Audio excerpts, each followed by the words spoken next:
le matériel agricole exige beaucoup d'argent et de temps de maintenance. Nous avons rencontré des conseillers pour en apprendre davantage sur l'acquisition et l'entretien des équipements agricoles.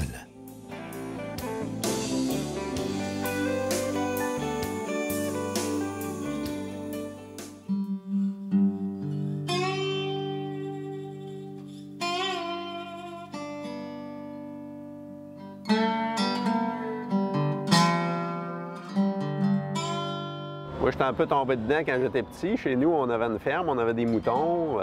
Mon père a toujours eu de la machinerie, il faisait de l'excavation. Fait qu'on a appris jeune à faire de la mécanique, à prendre soin des animaux, à faire de la culture, aussi les foins. Fait qu'on a été un peu tout le temps là-dedans. Fait que quand j'ai grandi, la mécanique m'a attiré plus que la terre avec les animaux. Fait que je suis parti suivre un cours en mécanique diesel, puis j'ai passé ma vie là-dedans à partir de 1985 à aller à aujourd'hui. J'ai toujours été un peu dans ça. Bien, j'ai été mécanicien longtemps. J'ai fait beaucoup de routes, l'Ontario, la Gaspésie, un peu partout selon les machineries qu'on fabriquait et qu'on vendait. J'ai toujours été dans la même ligne de machinerie. Puis Kubota a pris un virage agricole dans les années 2012 en achetant des compagnies, tout ça. Fait qu'on a pris un virage agricole à peu près en même temps que moi j'achetais le garage ici avec mon frère en 2010. Fait qu'on est retombé dans l'agricole à temps plein à partir de là. C'est là qu'on a embauché un spécialiste agricole, puis on a commencé à mettre des produits dans la cour. On a vraiment changé l'aspect du garage ici, qui était tout petit au départ, mais qui est devenu, devenu un des fournisseurs agricoles importants pour la région, autant dans le forestier, l'agriculture, les érablières, un peu dans tout. Là, on s'est vraiment lancé là-dedans. Là.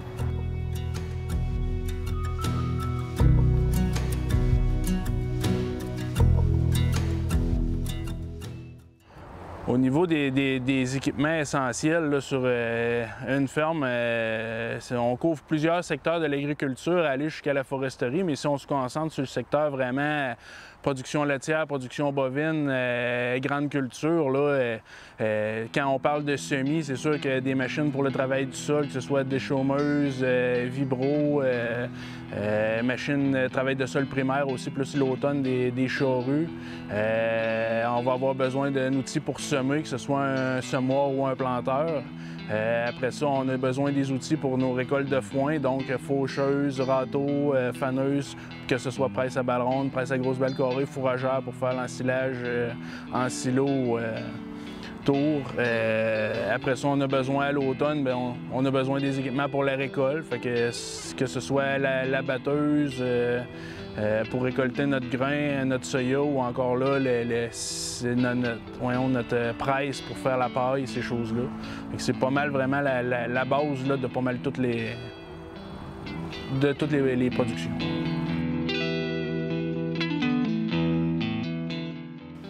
Bien, la base la plus importante pour un agriculteur, c'est vraiment d'essayer d'avoir assez d'argent parce que les machines aujourd'hui valent vraiment beaucoup d'argent. Il faut avoir de l'argent pour tout d'abord l'acheter et pour pouvoir l'entretenir et pouvoir faire des réparations aussi.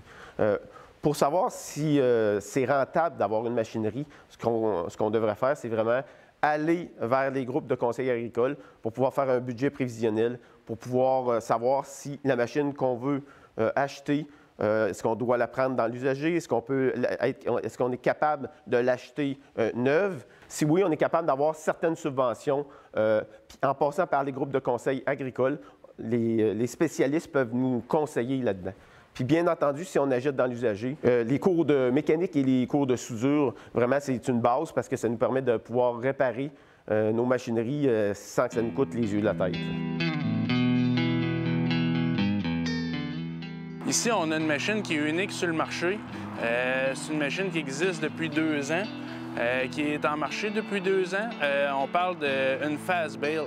C'est quoi cette machine-là? C'est une presse à balle ronde, à chambre fixe, qui nous donne la possibilité de jamais arrêter, sauf pour les changements de rouleaux de filet et de plastique d'enrobage. Fait que cette machine-là presse, enrobe, dépose au champ, et l'opérateur n'a jamais besoin d'arrêter.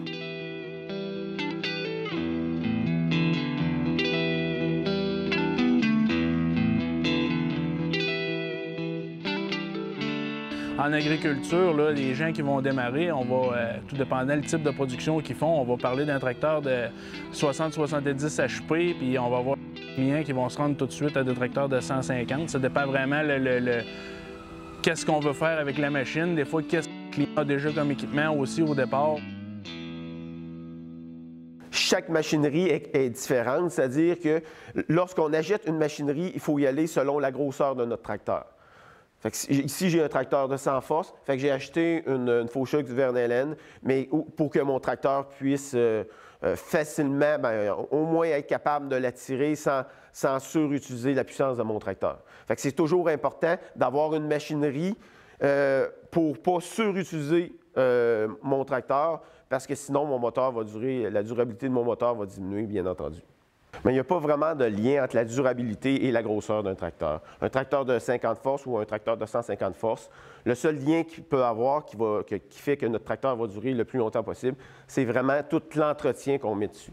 Fait qu'il n'y a aucun lien entre la grosseur d'un tracteur et sa durabilité, mais c'est l'entretien qui fait en sorte que notre tracteur va durer beaucoup plus longtemps. La machinerie utilisée est actionnée par la puissance du tracteur qui est transmise par la prise de force que l'on nomme PTO.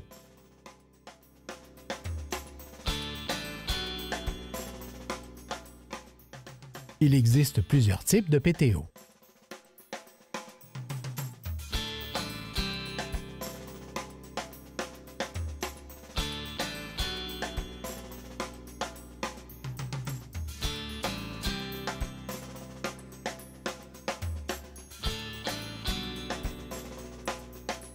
Ça prend vraiment la machine. On va trouver la machine qui va être adaptée aux besoins du client. Et après, quand on livre la machine au client, il y a quelqu'un qui prend la peine d'expliquer de A à Z le fonctionnement. Fait que le client, il part beaucoup plus en confiance avec sa machine, puis il sait l'opérer. Il sait un peu c'est quoi l'entretien qui s'en vient, qu'il y a à faire. Où on veut développer encore plus, c'est d'avoir des meilleurs suivis pour rappeler au client que, bon, votre garantie va finir à telle place. Souvent, les gens, ils ne savent pas, ils ne sont pas conscients des dates ou ils l'oublient parce que le temps passe tellement vite.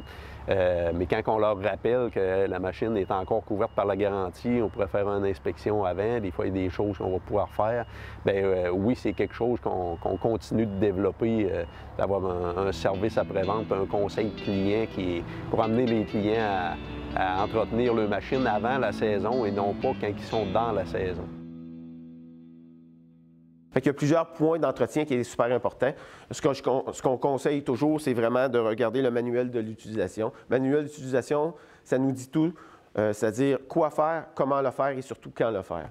Fait qu'au niveau des points d'entretien importants, on va regarder les pneus pour être certain qu'ils ne sont pas dégonflés. Sinon, on va faire le graissage quotidien comme il est inscrit dans le manuel d'opération. Ce qu'on peut faire aussi en début d'année, surtout quand on travaille avec de la terre ou quand on fauche avec de pollen, les radiateurs sont souvent et les filtres à l'air sont souvent à être nettoyés avec un sifflet à l'air. Fait que c'est des choses qu'on doit faire assez fréquemment pour éviter que le tracteur surchauffe. C'est vraiment de se fier au manuel d'instruction pour les changements d'huile transhydrauliques à moteur. Chaque tracteur est différent. Il y en a qui c'est aux 400 heures. Il y a des changements d'huile qui se fait aux 800 heures. Fait que suivez le manuel de l'utilisation, puis pour bien entretenir nos différentes machineries. C'est sûr que quand on livre les machines, moi, c'est une grosse partie de mon travail, c'est d'aller mettre les machines en marche, d'expliquer à mon client comment ça fonctionne, comment l'opérer. Puis c'est sûr qu'on va passer tous les points d'entretien ensemble. Une machine, à matin, c'est neuf, ça marche, ça va bien. Si les entretiens ne sont pas faits, ça peut dépérir assez rapidement. Donc oui, on va faire le tour des entretiens avec le client, puis souvent, annuellement, on va discuter, on va avoir la chance de jaser avec notre client, puis on va lui demander, tu sais, tu fais tel entretien sur ta machine, t'es-tu dû pour tel entretien?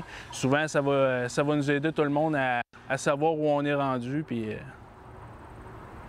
garder nos équipements en bon état pour longtemps. à aller expliquer aux clients, à aller faire des démonstrations, que ce soit après le Festival du bûcheux ou peu importe, on fait des journées forestières pour les clients, où les clients peuvent venir chez nous, essayer les machines, faire des tests eux-mêmes avec la machinerie. Ça, les gens apprécient beaucoup ça. Des fois, ils ne savent pas trop, on va aller avec une chargeuse, avec un treuil, et chez nous, ils peuvent venir essayer peu importe quoi, puis après ça, ils repartent avec leur propre idée de qu'est-ce qui va être le mieux pour eux autres. C'est sûr que si on part de zéro puis on veut tout acheter en neuf, il y en a pour plusieurs milliers de dollars, c'est définitif. Par contre, il va y avoir beaucoup d'entreprises là, qui vont offrir des services de travaux à forfait qui, je crois, est une belle solution pour les gens qui vont vouloir démarrer. Ça leur permet de pas d'investir sur le fond de terre, le bâtiment, plutôt que d'investir sur la machinerie en partant. Il y a une base peut-être à avoir qui peut être intéressante, mais le service de travaux à forfait peut être intéressant pour aider à démarrer. Là. Avant d'acheter de la machinerie, ce qu'on peut faire aussi, c'est de regarder les différentes alternatives qu'on peut avoir pour que ça nous coûte le moins cher possible. On va parler des CUMA, c'est des coopératives d'utilisation de machinerie agricole qui nous permettent d'utiliser la même machine pour différents producteurs.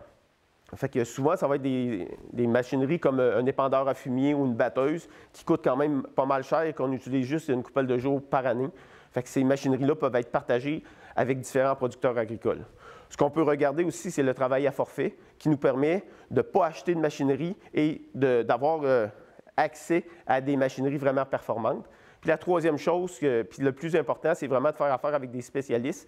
Les groupes conseils agricoles peuvent venir nous aider parce qu'il existe beaucoup de subventions, autant au niveau du MAPAC, autant au niveau de la financière agricole, qui permet aux producteurs qui commencent, puis quand on veut acheter différentes machineries, il y a des subventions qui peuvent aller jusqu'à 70 %. Fait que c'est vraiment d'être capable de consulter différents vendeurs, d'être capable de consulter aussi des spécialistes, puis d'aller voir un petit peu partout pour ne pas se faire attraper non plus, pour ne pas se faire avoir.